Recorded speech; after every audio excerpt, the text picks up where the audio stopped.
ஒரு டெய்லர் துணி தைச்சிட்டு இருக்கும்போது அவர் மகன் அதை பார்த்துக்கிட்டு இருந்தானா.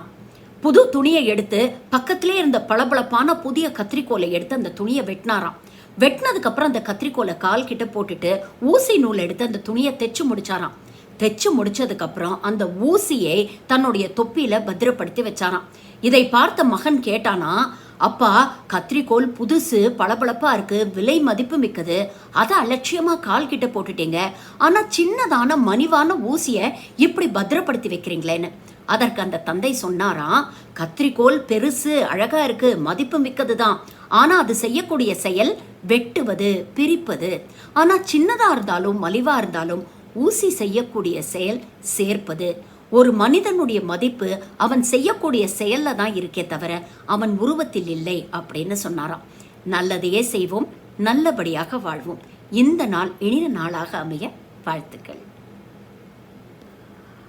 ஒரு டெய்லர் துணி தைச்சிட்டு இருக்கும்போது அவர் மகன் அதை பார்த்துக்கிட்டு இருந்தானா.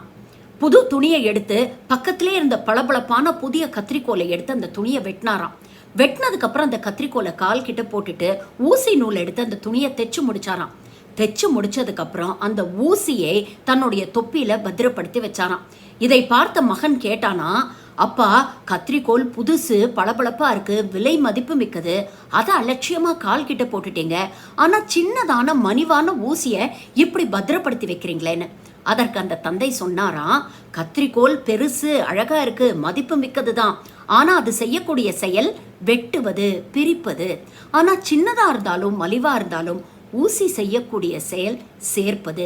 ஒரு மனிதனுடைய மதிப்பு அவன் செய்யக்கூடிய செயல்ல தான் இருக்கே தவிர அவன் உருவத்தில் இல்லை அப்படின்னு சொன்னாராம். நல்லதையே செய்வோம், நல்லபடியாக வாழ்வோம். இந்த நாள் இனிய நாளாக அமைய வாழ்த்துக்கள்.